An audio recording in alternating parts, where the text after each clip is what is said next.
ही कथा आहे रश्मी नावाच्या मोलकरणीची, जी ऐकून तुमच्याही डोळ्यात पाणी येईल. रश्मी दिल्लीच्या एका मोठ्या बंगल्यात काम करत होती. ती तिच्या मालकिनीची खास मोलकरीण होती. तिचे वय अंदाजे 30 असेल. तिला 2 मुले आणि 1 मुलगी होती. रश्मी त्या बंगल्यात गेल्या 8 वर्षांपासून काम करत होती. पण त्या मालकिनीच्या लग्नाला 9 वर्षे झाली, तरीही तिला अजून एकही मूलबाळ नव्हते. या 9 वर्षात त्यांनी अनेक उत्तम डॉक्टरांकडून उपचार घेतले. त्यासोबतच बऱ्याच तांत्रिक बाबांनाही आपली समस्या सांगितली होती. तरीही त्यांना मूल होऊ शकले नाही. कदाचित मूल होणे हे त्यांच्या नशिबी नव्हते. असो, रश्मीचे तिच्या मालकिनीवर खूप प्रेम होते. तिच्या मालकिनीचा आणि मालकाचा प्रेमविवाह झाला होता. त्यांच्या लग्नाच्या 1 वर्षानंतर त्यांनी रश्मीला त्यांच्या बंगल्यात घर कामाला घेतले होते. ती त्यांची सर्वात विश्वासू मोलकरीण होती, म्हणून तिची मालकीण तिच्यासोबत प्रत्येक गोष्ट शेअर करायची. रश्मीला तिच्या मालकिनीचे दुःख बघवत नव्हते. तिच्या मालकालाही लहान मुलांची खूप आवड होती. त्यांना काहीही झालं तरी मूल हवं होतं. त्या नवरा बायकोंमध्ये खूप प्रेम होतं. पण आता मालकिनीला मूल होत नसल्याने मालक तिच्यावर रागराग करायचे आणि म्हणायचे की मला तुझ्याकडून फक्त 1 मूल हवे आहे. काहीही करून मला माझे रक्त हवे आहे. मी माझ्या आईवडिलांचा एकुलता 1 मुलगा आहे. माझ्या आईवडिलांच्या मृत्यूनंतर मी त्यांच्या पिढीला इथपर्यंत घेऊन आलो आहे. आपल्याला मुलगा झाला नाही तर आपली पिढी पुढे जाणार नाही. आणि मालकिनीला ते म्हणायचे की त्यासाठी तू काहीही कर, वाटेल तेवढा पैसा खर्च कर, पण मला तुझ्याकडून माझे मूल हवे आहे. त्यामुळेच आपली पुढची पिढी तयार होईल, नाहीतर आपली पिढी इथेच संपेल. मालकालाही त्याच्या मालमत्तेचा वारस हवा होता. त्यांनी मूल दत्तक घ्यावे असे अनेकांनी त्यांना सुचवले होते, पण मालकाचे म्हणणे होते की आपले मूल आपलेच रक्त असते आणि परक्याचे नेहमी दुसऱ्याचे असते. मालकीने स्वतःवर खूप खर्च केला, सर्व प्रकारे प्रयत्न केले, पण तरीही ती प्रेग्नेंट होऊ शकली नाही.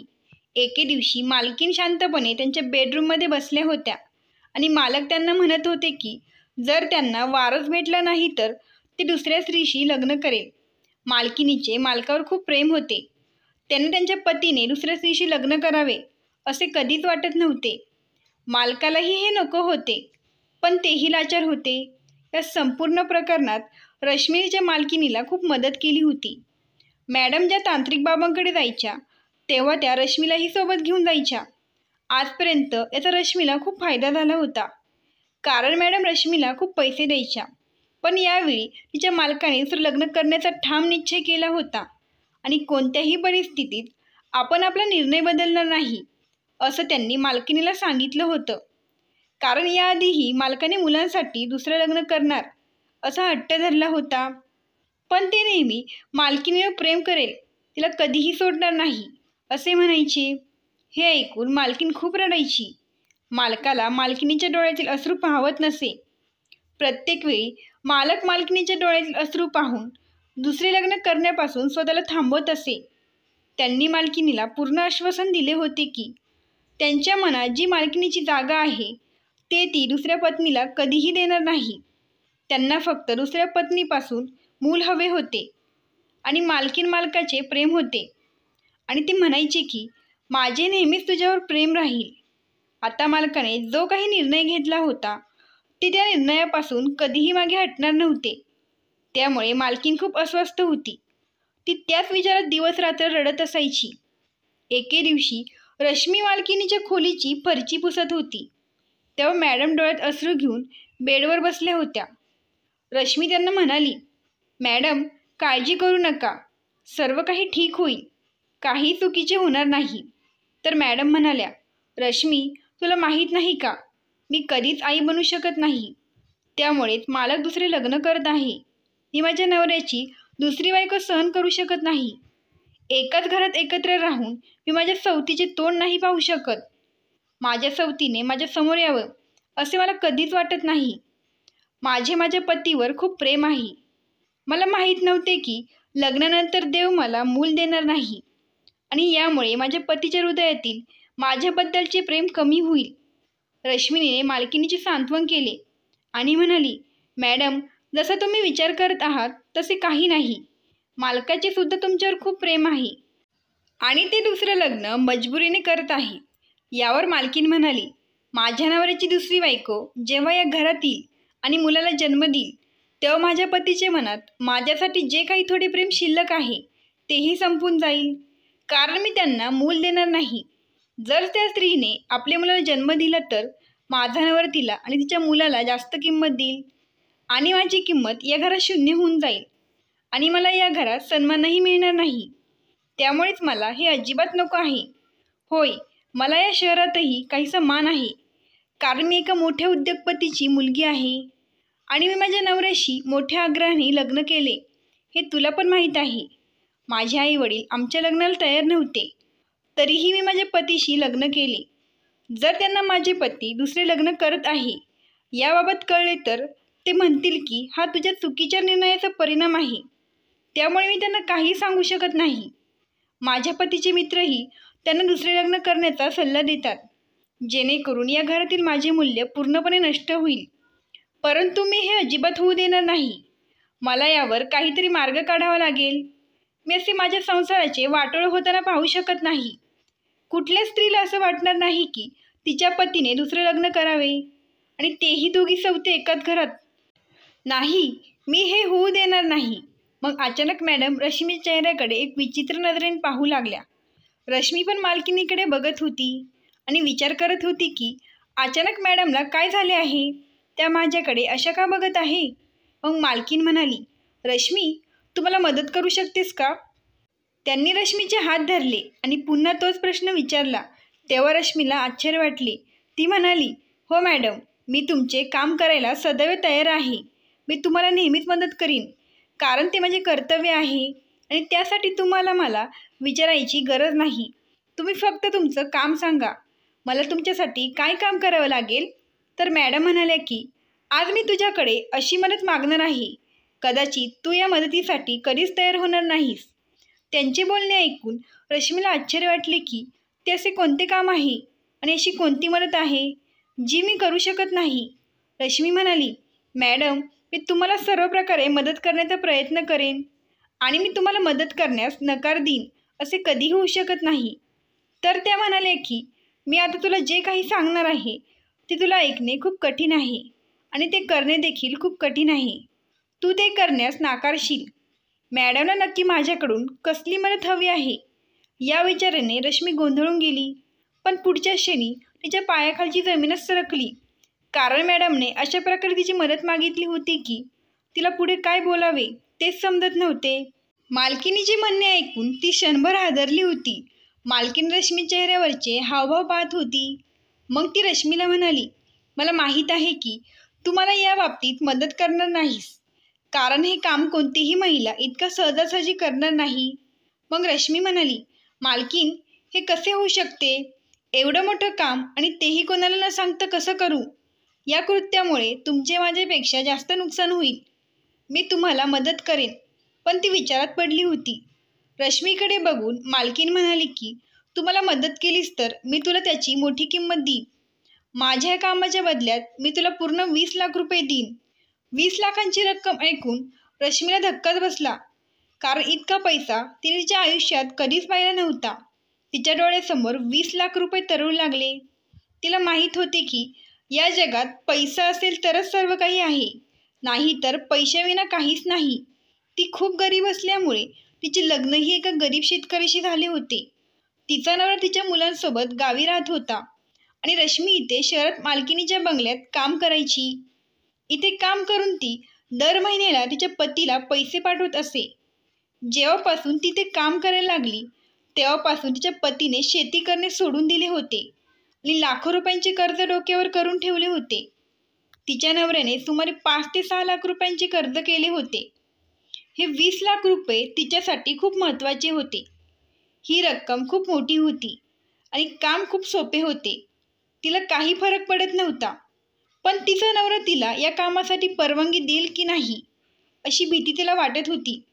बरं, तिला पूर्ण आशा होती की जेव्हा तिच्या पतीला समजेल की या कामात त्यांना 20 लाख रुपये भेटतील तेव्हा तो लगेच या कामासाठी तयार होईल. असा विचार करून ती लगेच मालकिनीला म्हणाली, मी तुमचे काम करायला तयार आहे, पण तुम्हाला या कामासाठी मालकालाही तयार करावे लागेल. आणि मॅडम, जर बाहेर याबद्दल कोणाला काही कळले तर लोक किती वाईट बोलतील हे तुम्हाला माहीत आहे आणि तुमच्या प्रतिष्ठेवरही याचा परिणाम होईल. आणि या सगळ्यात महत्त्वाची गोष्ट म्हणजे हे मालकाला मान्य होईल का? मालकीण म्हणू लागली की माझा नवरा जर मुलांसाठी दुसरं लग्न करायला तयार असेल तर तो या कामासाठी अगदी सहज तयार होईल. तुला माहीत आहे की मी हे माझ्या हृदयावर दगड ठेवून बोलत आहे. पण मॅडम, तुम्ही एकदा मालकाशी बोलून बघा, ते काय म्हणतात, तरच आपण हे काम सुरू करू. हे खूप मोठे आणि खूप जोखमीचे काम आहे, म्हणून तुम्ही यावर पुन्हा एकदा विचार करा. रश्मीने मालकीने पुन्हा एकदा विचार करायला सांगितला, जेणेकरून त्यांना नंतर पश्चाताप होऊ नये. मालकीण म्हणाली, मी हा निर्णय मोठ्या कष्टाने घेतला आहे आणि आता मी माझ्या निर्णयावरून मागे हटणार नाही. तू माझी काळजी करू नको. मालकीण तिच्या निर्णयावर ठाम होती. तिने आपला निर्णय घेतला होता आणि आता ती मागे हटणार नव्हती. त्या म्हणाल्या की त्यांच्या सवतीला आयुष्यभर सहन करण्यापेक्षा मी हा एका रात्रीचा त्रास नक्कीच सहन करेल. त्यामुळेच मी हा निर्णय घेतला आहे. हे काम रश्मीसाठी खूप मोठं आहे असं तिने ठरवलं होतं. आधी तिला तिच्या नवऱ्याची परवानगी घ्यावी लागेल आणि मग हे काम पूर्ण करावे लागेल. हे काम खरोखरच हृदय पिळून टाकणारे होते. जर तिच्या पतीने तिला परवानगी दिली तरच ती मालकीणला सर्व प्रकारे मदत करण्यास तयार होती आणि हे काम शक्य तितक्या लोकांपासून लपून ठेवायचं होतं. कारण मालक आणि मालकीण लोकांसमोर उघड झाले तर लोकांचा गैरसमज होईल. बरं, रश्मीला ही मालकाची भीती वाटत होती, कारण मालक खूप उतावीळ स्वभावाचे होते. ते मालकिनीवर खूप प्रेम करत होते. पण जेव्हा त्यांना कळेल की मालकिनीने असा प्लॅन केला आहे, तेव्हा मला कळत नाही की त्यांची प्रतिक्रिया काय असेल. रश्मीने तिच्या पतीला फोन केला होता आणि मालकीण आता मालक घरी येण्याची वाट पाहत होती. खरं तर मालकिनीचे काम असे होते की रश्मी मालकिनीच्या नवऱ्यापासून मुलाला जन्म देईल, कारण ती आयुष्यभर तिच्या सवतीला सहन करू शकत नाही. पण फक्त मुलासाठी तिच्या नवऱ्याने दुसऱ्या बाईसोबत एक रात्र सहन करण्यात काही नुकसान नाही. ही फक्त एका रात्रीची गोष्ट होती. मालकिनीने रश्मीला सांगितले होते की तू माझ्याऐवजी माझ्या खोलीत जाशील आणि माझ्या पतीसोबत संबंध ठेवशील. मग तू गरोदर राहशील. मूल झाल्यावर तू आमचे मूल आम्हाला परत करशील. त्या बदल्यात मी तुला 20 लाख रुपये देईन. रश्मीला या कामात काहीच प्रॉब्लेम नव्हता, कारण तिला याआधीच 3 मुले होती, 2 मुलं आणि 1 मुलगी. त्यामुळे तिला अपत्य नको होते. असो, मालकाला स्वतःचे मूल हवे होते. त्याने हे काम दुसऱ्या कोणाला करायला सांगितले असते तर त्याचा परिणाम त्याच्या प्रतिष्ठेवर झाला असता. रश्मी त्यांच्या घरात राहत होती आणि त्यांच्या अडचणी तिने चांगल्या प्रकारे समजून घेतल्या होत्या, म्हणूनच त्यांनी तिला हे काम करायला सांगितले. पण एका स्त्रीला तिच्या पतीसोबत दुसरी स्त्री सहन करणे खूप कठीण असते. ही सुद्धा मालकिनीची मोठी मजबुरी होती. पण या कामासोबतच मालकिनीने मला एक अटही घातली होती. ती म्हणाली होती की रश्मी, मला माफ कर, पण माणसाचा स्वभाव कधीही बदलू शकतो. म्हणूनच मी तुला हे सांगत आहे की मूल झाल्यावर तू तुझ्या गावी जाशील. त्यानंतर आम्ही तुला आमच्या घरी कामावर ठेवू शकत नाही. मालकिनीच्या विधानाचे रश्मीला खूप वाईट वाटले. ती म्हणाली, मॅडम, मग मी कामाला कुठे जाणार आणि माझे कुटुंब कसे जगणार? मालकीण म्हणाली की 20 लाख रुपये मिळाल्यानंतर तुला कुठेही काम करण्याची गरज नाही. आणि दुसरी गोष्ट म्हणजे तुला अजून काही अडचण आली तर तुझ्याकडे माझा नंबर तर आहेच. त्यामुळे तू मला कॉल करू शकतीस. तुला हवे तर मी पैसे देत राहीन, कारण मी आयुष्यभर तुझी ऋणी राहीन. म्हणूनच मी तुला आयुष्यभर मदत करत राहीन. रश्मीला मालकिनीचे हे शब्द ऐकून खूप आनंद झाला. तिने तिच्या नवऱ्याला फोन करून हा सर्व प्रकार सांगितला. पण पहिल्यांदा तिचा नवरा यावर तिला रागवला, कारण तो पुरुष आहे आणि कोणताही पुरुष आपल्या पत्नीला दुसऱ्या पुरुषाच्या स्वाधीन करू शकत नाही, हे उघड आहे. पण तिचा नवरा लोभी माणूस होता. त्याच्या मनाचीही थोडी चूक होती, त्यामुळे ती त्यात फसली होती. तिला एक मुलगी होती. ती तिच्या 2 भावांना सांभाळायची आणि जेवण वगैरे बनवायची. जे पैसे ती इथून पाठवायची ते पैसे तिचा पती दोन्ही हातांनी खर्च करायचा आणि त्याने काम करणे सोडून दिले होते. पूर्वी तो शेतकरी होता आणि कष्ट करून पैसे कमवत असे. पण रश्मीकडून खूप मोठी चूक झाली की ती ते काम करू लागली आणि गावाकडे पैसे पाठवू लागली. त्यामुळे तिच्या पतीने शेती करणेही सोडून दिले. 20 लाखांची रक्कम ऐकल्यानंतर तिच्या पतीने तिला लगेच परवानगी दिली आणि त्याने सांगितले की मला काही हरकत नाही, मला फक्त पैशाची चिंता आहे. जेव्हा रश्मीने मालकीनीला सांगितले की तिच्या पतीने होकार दिला आहे, तेव्हा मालकीण आनंदी झाली. आणि जेव्हा मालकिनीने तिला सांगितले की तिचा नवरासुद्धा तयार आहे, तेव्हा रश्मीलाही आनंद झाला. मालकिनीने कपाटून 10 लाख रुपये रश्मीला ॲडव्हान्स म्हणून दिले आणि बाकीचे पैसे बाळ जन्माला आल्यावर देणार असल्याचे सांगितले. 10 लाख रुपये बघून रश्मीचे डोळे फिरले होते, कारण याआधी तिने एवढी मोठी कॅश कधीच पाहिली नव्हती. तिने दुसऱ्याच दिवशी आपल्या पतीला बोलावून घेतले आणि ती पैसे देत म्हणाली, तुमचे सर्व कर्ज फेडून टाका आणि बाकीचे पैसे आपल्या मुलांसाठी खर्च करा. रात्र पडताच मालकीने रश्मीला मालकाच्या खोलीत पाठवले. आज पुन्हा एकदा रश्मीने मालकिनीच्या डोळ्यात अश्रू पाहिले होते. कधी कधी स्त्री इतकी असहाय्य होती की तिला मजबुरीमुळे जे करायचे नाही ते करावे लागते. आज रश्मीला तिची मालकीण खूप असहाय्य वाटत होती. तिने रश्मीला मिठी मारली आणि म्हणाली, ज्या उद्देशाने मी तुला पाठवत आहे त्या हेतूने मला निराश करू नकोस. माझा हेतू पूर्ण हो आणि माझ्या पतीपासून तुला मूल हो, जेणेकरून माझ्या मुलाची उणीव पूर्ण होईल आणि माझा नवराही माझ्यापासून विभक्त होणार नाही. रश्मी मालकाच्या खोलीत गेली आणि मालकिनीने झोपेच्या गोळ्या खाल्ल्या आणि त्या झोपायला दुसऱ्या खोलीत गेल्या. ती रात्र काढणे मालकिनीसाठी खूप कठीण होते.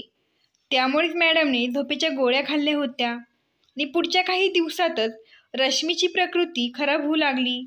तिला उलट्या होत होत्या, म्हणून मालकीण रश्मीला शहरातील सर्वोत्तम डॉक्टरांकडे घेऊन गेली होती. तेव्हा डॉक्टरांनी त्यांना आनंदाची बातमी सांगितल्यावर मालकीण आणि मालक खूप खुश झाले. मालकिनीपेक्षा मालक जास्त आनंदी होते. त्यांच्या आनंदाला काही सीमाच उरली नव्हती आणि रश्मीच्या डोळ्यांसमोर तिचे उरलेले 10 लाख रुपये तरळत होते. तिच्या लक्षात आले की मालक आणि मालकीण देखील खूप आनंदी आहेत. दोघांच्या डोळ्यासमोरून ते मूल फिरत होते. मालकाने मालकीण गरोदर असल्याची बातमी सर्व नातेवाईकांना दिली होती, कारण हे मूल मालकिनीच्या पोटी नसून रश्मीपासून जन्माला येईल असे कोणालाच सांगायचे नव्हते. मालकाचे सर्व नातेवाईकसुद्धा खूप खुश होते, कारण त्यांना सुद्धा मालकाने दुसरे लग्न करावे असे वाटत नव्हते. मालकाला दुसऱ्यांदा लग्न करायचे असते तर त्याने ते आधीच केले असते. मालक इतका श्रीमंत होता की कोणत्याही स्त्रीने त्याच्याशी सहज लग्न केले असते. आता दोघांनीही सुटकेचा निश्वास सोडला, कारण त्यांची वर्षांची जुनी इच्छा पूर्ण होणार होती. सुरुवातीला वाटलं सगळं नीट होईल, पण का कळत नाही, जसजसे दिवस जात होते तशी रश्मीची अस्वस्थता वाढत होती. ती काळजीत होती आणि मालक मालकीण त्यांच्या बाळाच्या आगमनाचे स्वप्न पाहत होते. ते दोघे पती पत्नी रश्मीची खूप काळजी घेत होते. रश्मीला खूप बरं वाटत होते की ती त्यांच्या घरात राहते आणि इतकी वर्षे त्यांची सेवा करते. आणि आज देवाने वेळ आणली की हे दोघे पती पत्नी तिची सेवा करत होते. जणू ती या घराची मालकीणच आहे. पण त्यांच्यासाठी एक नवीनच अडचण आली होती. मालकीण गरोदर असल्याचे कळल्यावर अनेक लोक तिला भेटायला येत होते आणि त्यांना वेगवेगळे प्रश्न विचारत होते. मॅडम तर गरोदर नव्हत्या, म्हणूनच त्यांच्याकडे प्रत्येक प्रश्नांची उत्तरे नव्हती. त्यामुळेच त्या गोंधळून जायच्या. यामुळे त्रासलेल्या मालकाने सांगितले की आता आपले बंगल्यात राहणे योग्य नाही, कारण कुणी ना कुणी आमचा नातेवाईक इथे येत राहतो आणि त्यांच्या वेगवेगळ्या प्रश्नांना मालकीण उत्तर देऊ शकत नव्हती. त्यामुळे मॅडमच्या गर्भधारणेवर कोणाचाही विश्वास बसत नव्हता. मालकाने सांगितले की असे होऊ नये की लोकांना काहीतरी चुकीचे समजू लागेल. एवढे मोठे पाहुण्यांच्या येण्यामुळे मॅडम आणि रश्मी दोघींनाही अडचणी येत होत्या, कारण रश्मीला त्यांच्यासमोर खूप काम करावे लागत होते आणि मॅडम त्यांच्यासमोर विश्रांती घ्यायच्या. म्हणूनच मालकाने मॅडमला सल्ला दिला की आपण आपल्या दुसऱ्या शहरात बांधलेल्या नवीन बंगल्यात रश्मीच्या डिलिव्हरीपर्यंत राहायला जाऊ. तेव्हा रश्मी म्हणाली की इथे येणाऱ्या पाहुण्यांना सांगता येईल की मॅडम आरामासाठी त्यांच्या माहेरी गेले आहेत. मालकाला ही रश्मीची कल्पना आवडली. मालकाने रश्मीला आणि मॅडमने त्यांच्या नवीन बंगल्यात शिफ्ट केले. या बंगल्यामध्ये त्यांच्यासोबत कुणीही नव्हते. मग मालकाने एक चौकीदार आणि एक नवीन मोलकरी तिथे कामाला ठेवले होते, कारण मॅडम आणि मालक आजवर रश्मीला कोणतेही काम करून देत नव्हते. या नवीन बंगल्यात त्यांना आवश्यक असलेल्या सर्व गोष्टी मालकाने उपलब्ध करून दिल्या होत्या. नवीन बंगल्यात आल्यानंतर त्या दोघी खूप निवांत होत्या आणि मालकीण रश्मीची खूप काळजी घेत होत्या. निसर्गाचा चमत्कारसुद्धा खूप विचित्र असतो. एकेकाळी रश्मी स्वतःसाठी देवाकडे मूल मागत होती आणि आज तिची मालकीण तिच्याकडे मुलासाठी तळमळत होती. तिची मालकीण खूप छान आणि दयाळू स्त्री होती. मग त्यांच्या बाबतीत चांगल्या गोष्टी का घडल्या नाहीत? खरंच चांगल्या गोष्टी चांगल्या माणसाच्या बाबतीत घडत नाही. वेळ निघून गेला आणि रश्मीला विचित्र विचार येऊ लागले. आठवडे महिन्यात बदलले. तिचे बाळ तिच्या पोटात लाथा मारायला लागले. पहिल्यांदा ते बाळ तिच्या पोटात हलू लागले. असे झाल्यावर तिला एक विचित्र भावना जाणवली. मध्यरात्री अचानक तिचे डोळे उघडले आणि ती उठून बसली. पोटाचा स्पर्श होताच तिला अंधारात काहीतरी विचित्र वाटले. तिला असे वाटत होते की तिचे मूल तिला बोलावून सांगत आहे की, आई, मी तुझे मूल आहे. मला कोणालाही देऊ नकोस. मी तुझा आहे. मला नेहमी असे तुझ्याजवळच ठेव. त्यानंतर रश्मीला रोज अशी स्वप्ने पडू लागली. स्वप्न पडल्यावर ती घाबरून उठायची आणि रात्रभर जागी राहायची. खूप जागृत राहिल्यामुळे तिला अशक्तपणा जाणवू लागला आणि तिचे हृदय हळूहळू बदलू लागले. कारण आता रोज रात्री तिच्यासोबत असे काहीतरी व्हायचे. रात्री फक्त तिचे हृदयच नाही तर तिचा हेतूही बदलत होता. तिला तिच्या बाळाची काळजी वाटू लागली होती. आता ते 10 लाख रुपये तिला निरुपयोगी वाटू लागले होते. पण तिने अगोदर विचार केला होता की 3 मुले झाल्यावर तिला त्यानंतर मूल नको होते. तिच्यासाठी पैसा महत्त्वाचा होता. कारण तिला मुलगा आणि मुलगी दोघीही होते. विनाकारण दुसऱ्या मुलाला जन्म देण्याचे कारण काय होते? कारण या महागाईच्या जमान्यात तिचा उदरनिर्वाह करणे कठीण झाले होते आणि त्या व्यतिरिक्त मुलांचे संगोपन करणे हे मोठे काम होते. पण आता तिचा पूर्वीचा विचार चुकीचा ठरला आणि मूल हे पहिले असो वा शेवटचे, स्वतःचे मूल हे नेहमी आपलेच असते. तिच्या मालकिणीला तिची समस्या कळली होती. एके दिवशी मालकीण आणि मालक एकमेकांशी बोलत असल्याचे तिने ऐकले. मॅडम मालकाला सांगत होत्या की रश्मीचे मन वेळोवेळी बदलत आहे. मालक म्हणाले, हे शक्य नाही. असे होऊच शकत नाही. तिचं मन कधीही बदलणार नाही. कारण तिला पैशांची गरज आहे.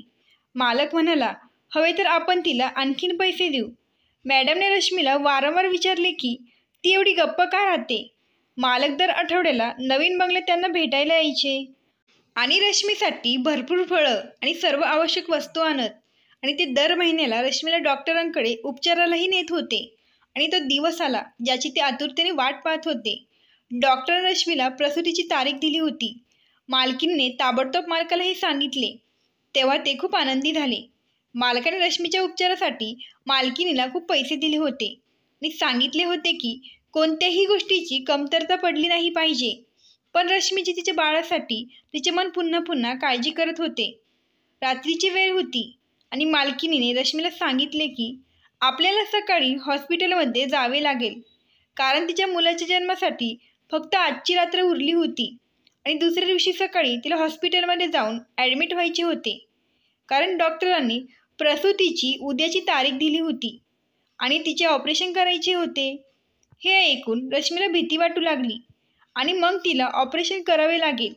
तिने मनात विचार केला की नाही, मी माझ्या मुलाला कोणालाही देऊ शकत नाही. ते माझे मूल आहे आणि मी ते इतर कोणाच्या ताब्यात देणार नाही. नको ते मला 10 लाख रुपये. बाप जरी या मुलाचा मालक असला तरी त्याला जन्म देणारी मीच आई होते. बाबापेक्षा आईच्या हृदयात जास्त प्रेम असते, जी बाळाला संपूर्ण 9 महिने पोटात ठेवते. आणि 9 महिने माझ्या पोटात ठेवल्यानंतर मी माझ्या मुलाला दुसऱ्या आईला का देऊ? मी माझ्या पोटच्या मुलाला इतर कोणाच्याही हाती देऊ शकत नव्हते. मला वाटत होते की हे माझे मूल आहे. मी माझ्या बाळाला 20 काय 40 लाख रुपयांनाही कोणाला देणार नाही. रश्मीचे मन आता पूर्णपणे बदलले होते. पण तिने ॲडव्हान्स घेतलेल्या पैशाचं काय, असा विचार ती करू लागली आणि तिने ठरवले की इथून पळून जायचे. रश्मीने पाहिले की मालकीण तिच्या खोलीत जाऊन झोपली होती. रश्मीने पटकन तिचे सामान पॅक केले आणि तिने गपचूप तिथून पळ काढला. पण काही अंतर पुढे गेल्यावर तिला वेदना होऊ लागल्या. कारण तिची उद्याची डिलिव्हरीची तारीख दिली होती. तिने कसेबसे स्टँडवर पोहोचून रात्रीची बस पकडली. तिला आता सहन होणार नाही असे वाटत होते. तिचे कधीही ऑपरेशन झाले नाही कारण तिची 3 मुले नॉर्मल जन्माला आली होती आणि तिला वेदनांची सवय होती. तिने तिच्या मालकिनीची आणि मालकाची फसवणूक केली होती. तिने त्यांना खूप मोठा धोका दिला होता आणि तिथून पळ काढला होता, कारण तिला तिचं मूल हवं होतं आणि ते ती दुसऱ्या कोणाला देऊ शकत नव्हती. तिने मालकाची आणि मालकिनीची काय अवस्था होईल याचा विचार केला नाही. तिला फक्त तिच्या बाळाला सुखरूप जन्म द्यायचा होता. जवळपास 3 तासांचा प्रवास करून रश्मी तिच्या गावी पोहोचली. पण आता वेदना झपाट्याने वाढू लागल्या होत्या. ती तिच्या घरी गेली नाही, कारण तिचा पती उरलेले 10 लाखांसाठी पूर्णपणे लालची झाला होता. रश्मी त्याच्याकडे गेली तर तो तिला मालकिनीकडे परत घेऊन जाईल आणि तिच्याकडून सर्व पैसे घेईल, अशी रश्मीला भीती होती. तिचा नवरा आधीच खूप लोभी माणूस होता. जो पुरुष आपल्या पत्नीला दुसऱ्या पुरुषाला 20 लाख रुपयासाठी देऊ शकतो, तो तिचे प्रेम कधीच समजू शकत नाही. जेव्हा रश्मीने तिला सांगितले होते की आपल्याला 20 लाख रुपये मिळतील, तेव्हा त्याला ते ऐकून किती आनंद झाला होता हे शब्दात व्यक्त करता येणार नाही. त्यानंतर तो रोज विचार करायचा की 20 लाख रुपये आले की मी हे करेन, मी ते करेन, मी हे घेईल, मी ते घेईल. त्याला पत्नी आणि मुलांपेक्षा पैसा जास्त प्रिय होता. रश्मी गावची खास दाई मालती आजीकडे गेली. त्याच आजीच्या मदतीने रश्मीने तिच्या मुलांना जन्म दिला होता. रश्मीने मालती आजीच्या घरी जाऊन जोरात तार थोपवले. उन्हाळ्याची रात्र होती. रश्मी तिकडून रात्री 2 वाजता निघाली होती आणि आता सकाळचे 5 वाजले होते. उन्हाळ्यात सगळे लवकर उठतात. दाईने दार उघडतात त्यांना रश्मीला पाहून खूप आश्चर्य वाटले. त्या म्हणाल्या की यावेळी तू सुरुवातीच्या दिवसात माझ्याकडे आली नाहीस. तुझी मुले तर आता खूप मोठी झाली आहेत. तू बरेच वर्षानंतर मुलाला जन्म देत आहे. आता तुला काय गरज होती? 3 मुलं असतानाही तू पुन्हा मुलाला जन्म देत आहे. रश्मी म्हणाली, कदाचित ही देवाची इच्छा असेल. एवढे बोलून ती गप्प बसली. मालती आजी रश्मीला अनेक प्रश्न करत होती. रश्मी तिला म्हणाली की माझ्याकडे जास्त बोलायला वेळ नाही. मला खूप वेदना होत आहेत आणि माझ्या प्रसूतीची वेळ आली आहे. म्हणूनच मी तुमच्याकडे आले आहे. मला माझे मूल सुरक्षित आणि निरोगी हवे आहे. कृपया तुम्ही माझी लवकर डिलिव्हरी करा. रश्मीला भीती होती की मालकाची माणसे इथे येऊन तिचे मूल तिच्याकडून हिसकावून घेतील. तिला तिच्या मुलाला लवकरात लवकर इथून दूर घेऊन कुठेतरी दूर जायचे होते, कारण तिच्या नवऱ्यानेही तिला इथे पाहिले तर तो लोभापायी मूल रश्मीच्या मालकिनीला देईल अशी भीतीही तिला होती. म्हणूनच तिने ठरवले होते की ती घरी परत जाणार नाही. भीती आणि त्रासामुळे तिला वाईट वाटत होतं. जेव्हा रश्मीचे मालक आणि मालकीला समजेल की रश्मी त्यांच्या घरातून पळून गेली आहे, प्रथम ते तिचा शोध घेण्याचा प्रयत्न करतील आणि त्यानंतर ते दोघेही तिचे मूल घेऊन तिच्यासोबत काय करतील कुणास ठाऊक. आत्तापर्यंत तिच्या वेदना वाढू लागल्या होत्या आणि मालती आजी रश्मीची प्रसूती करून घेत होती. सुमारे 1 तासाच्या प्रयत्नानंतर रश्मीचे बाळ या जगात आले. तिच्या आनंदाला सीमाच उरली नव्हती.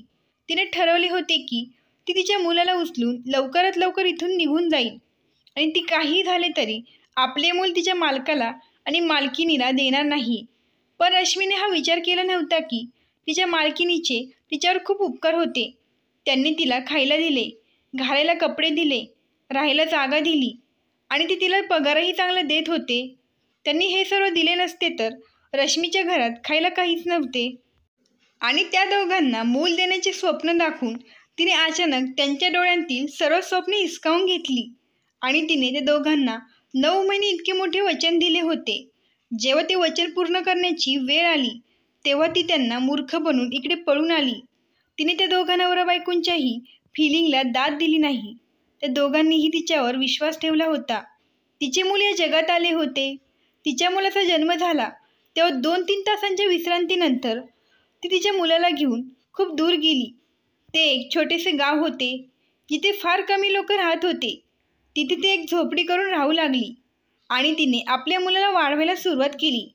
कदाचित तिच्या पतीने आणि मालकिनीने तिला शोधण्याचा खूप प्रयत्न केला असावा, पण ती इतकी दूर गेली होती की त्यांना तिच्याबद्दल काहीच माहीत नव्हते. इथेही ती लोकांच्या घरी काम करू लागली, पण कदाचित तिला तिच्या कृत्याची शिक्षा भोगावी लागणार होती, कारण तिने त्या पती पत्नी दोघांनाही दुखावले होते. तिच्या कृत्याची शिक्षा तिला अशी मिळाली की एके दिवशी अचानक तिची प्रकृती बिघडली आणि गावातील लोकांनी तिला विधवा समजून सरकारी दवाखान्यात दाखल केले. तिथे कळले की तिला कॅन्सरसारख्या मोठ्या आजाराने ग्रासला आहे आणि तिला मृत्यू कोणत्याही दिवशी येईल हे सांगता येणार नाही. तिने तिच्या आठवणींना उजाळा देण्यासाठी तिच्या आयुष्याची संपूर्ण कथा तिच्या शेजारी राहणाऱ्या मानलेल्या बहिणीला सांगितली होती, जिने सुरुवातीला रश्मीला या गावात आल्यावर खूप मदत केली होती. आता रश्मीचा मुलगा 16 वर्षाचा झाला होता. तिचा मुलगा लहानपणापासूनच खूप हुशार होता, कारण मालकही खूप हुशार आणि प्रामाणिक माणूस होता. तो अगदी त्याच्या वडिलांसारखाच होता. रश्मी त्याला गावातील सरकारी शाळेत मोफत शिकवत होती. तिचा मुलगा अभ्यासात खूप हुशार होता. रश्मीच्या मुलाला वाढवण्यासाठी देवाने तिला कदाचित 16 वर्षे जिवंत ठेवले. पण आता रश्मीची तब्येत दिवसेंदिवस खराब होत चालली होती. रश्मीने तिच्या मानलेल्या बहिणीला सांगितले होते की मी मेल्यानंतर तू माझ्या मुलाला माझी सर्व कथा सांग आणि त्याला मालक आणि मालकिणीचा पत्ताही दे, जेणेकरून तो त्याच्या वडिलांना भेटेल आणि मला खात्री आहे की मालकीण त्याची खऱ्या आईप्रमाणे सांभाळ करेल. पण रश्मीने मानलेल्या बहिणीला रश्मीची अवस्था बघवली नाही आणि तिने तिच्या मुलाला सर्व काही सांगितले, जेणेकरून तो मालकाकडून म्हणजे त्याच्या वडिलांकडून काहीतरी मदत घेईल. कारण डॉक्टरांनी रश्मीच्या ऑपरेशनसाठी खूप खर्च सांगितला होता, अन्यथा तिला मरण पत्करावे लागणार होते. तिच्या मुलाला तिच्याबद्दल सर्व काही कळाल्यावर त्याने तिच्या आईला म्हणजेच रश्मीला याबद्दल विचारले. तेव्हा ती घाबरली की त्याला हे कोणाकडून कळाले. मग त्याने मावशीकडून सर्व काही कळाल्याचे सांगितले. तिच्या मुलाने तिचा जीव वाचवण्यासाठी खूप काही केले होते, पण पैशापुढे तिचा 16 वर्षाचा मुलगा हतबल होता. मग एके दिवशी रश्मीचा मुलगा रश्मीला मावशीकडे सोडून तो मावशीने सांगितलेल्या पत्त्यावर दिल्लीला आला. रश्मी तिच्या मुलाला दिल्लीत जाण्यापासून रोखण्याचा प्रयत्न केला, पण त्याने तिचे ऐकले नाही. कारण तिला असे वाटत होते की जोपर्यंत मी जिवंत आहे तोपर्यंत माझ्या मुलाने माझ्या जवळच राहावे. मालक आणि मालकिणीच्या बंगल्यावर गेल्यावर गेटवर वॉचमन त्याला आत जाण्यापासून रोखत होता. तितक्यात मालक आणि मालकीण एका कारमधून आले. तेव्हा त्यांची नजर गेटवर वॉचमनसोबत हुज्जत घालत असलेल्या मुलावर पडली. तो रश्मीचा मुलगा असल्याचे वॉचमनला वारंवार सांगत होता, पण वॉचमनसुद्धा इथे काही दिवसांपूर्वी कामाला लागला होता. त्यामुळे त्याला तो मुलगा काय बोलत आहे हे समजत नव्हते. मालकाने वॉचमनला विचारले, तो गेटवर कोण मुलगा आहे आणि त्याला काय पाहिजे आहे? तर वॉचमन म्हणाला, काही नाही साहेब, तुम्ही लक्ष देऊ नका, मी बघून घेतो. तेव्हा तो मुलगा मोठ्याने म्हणाला, साहेब, मी रश्मीचा मुलगा आहे, मला तुमची मदत हवी आहे. तेव्हा ते ऐकून मालक स्तब्ध झाले आणि मालकीण घरात प्रवेश करणार होती. तितक्यात तिने मागे वळून बघितले. मालकाने वॉचमनला सांगून त्या मुलाला आत पाठवायला सांगितले. मालक आणि मालकीण त्याच्यावर विश्वास बसत नव्हता. त्या मुलाने पाणी मागितले. तिथे उभे असलेल्या नोकराने मालकिणीच्या सांगण्यावरून लगेच त्या मुलाला पाणी आणून दिले. पाणी पिल्यावर त्याने संपूर्ण हकीकत मालक व मालकिणीला सांगितली. मालक आणि मालकीण खूप रागावले आणि त्याचे म्हणणे ऐकून त्यांना वाटले की हा मुलगा खोटं बोलत आहे. पण जेव्हा मालकाने त्याचे स्वरूप जवळून पाहिले तेव्हा त्यांना आश्चर्य वाटले, कारण मालकाच्या गालावर एक लहान चामखीळ होती आणि त्या मुलाच्या गालावरही चामखीळ होती आणि तो मुलगा हुबेहूब मालकासारखा दिसत होता, ज्यावरून हा मुलगा मालकाचाच मुलगा असल्याचे स्पष्ट होत होते, कारण तो त्यांचाच मुलगा होता. मालक आणि मालकीण त्यांची इतक्या वर्षाच्या रागामुळे त्या मुलाने रश्मीची मदत करू नये अशी त्यांची इच्छा होती आणि त्यांनी गावी न जाता त्यांच्यापाशीच राहावे असे ते म्हणत होते. पण तो म्हणत होता, तुम्ही माझ्यासोबत चला आणि माझ्या आईचा जीव वाचवा. तिला उपचारासाठी शहरात न्यावे लागेल आणि तिचे ऑपरेशन करावे लागेल, अन्यथा तिचा मृत्यू होईल. जर तुम्ही तिचा जीव वाचवला तरच मी तुमच्यासोबत इथे शहरात राहील, नाही तर मी पुन्हा कधीच तुमचे तोंड पाहणार नाही. मालक म्हणाले, आम्ही एवढी सुद्धा वाईट नाही, आम्ही तिची नक्कीच मदत करू. राहिला तुझ्या आमच्यासोबत राहण्याचा प्रश्न, ते तुझ्यावर अवलंबून आहे, आम्ही तुला जबरदस्ती करू शकत नाही. त्या लहान मुलालाही मालकाचे म्हणणे पटले. मालक आणि मालकिणीला आजपर्यंत मूल झाले नव्हते आणि रश्मी पळून गेल्यावर त्यांची मुलाबद्दलची इच्छा संपली होती. कारण मालकाने सांगितले की कदाचित देवाची इच्छा नसेल की आम्हाला मूल व्हावे आणि आता देवाहून मोठं काही नाही. हे सगळं विचार करून त्याने मुलाचा विचार मनातून काढून टाकला होता, कारण तो माणूस पूर्णपणे रश्मीवर अवलंबून होता.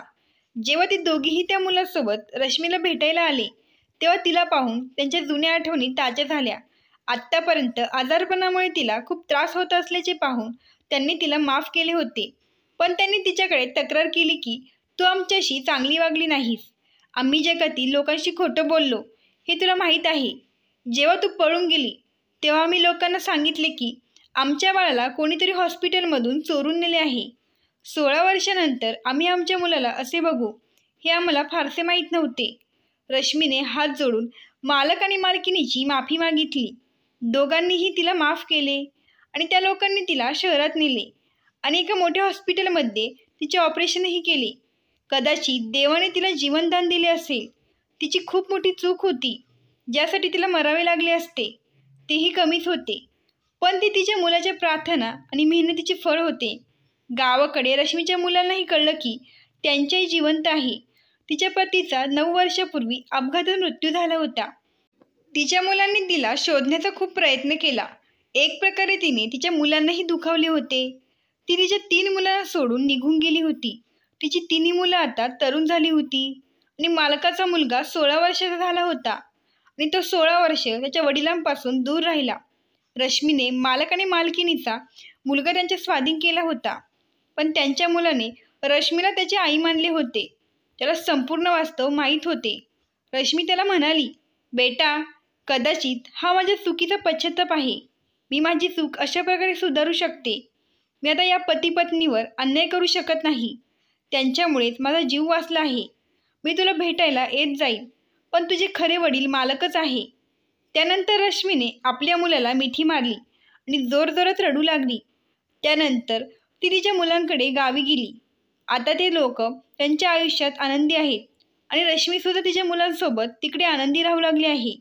एवढ्या वर्षानंतरही मालक आणि मालकीने त्यांचे वचन पाळले आणि त्यांनी रश्मीला उरलेले 10 लाख रुपये दिले. रश्मीला त्या 10 लाखांची गरज नव्हती, पण ते म्हणाले, आता तुझा नवराही नाही. हे पैसे तू ठेव, तुला ते उपयोगी पडेल. या चांगल्या पती पत्नीचे रश्मीने खूप वाईट केले याचे तिलाही वाईट वाटत होते, पण तिच्या धाकट्या मुलाच्या आठवणी आजही तिला सतावतात.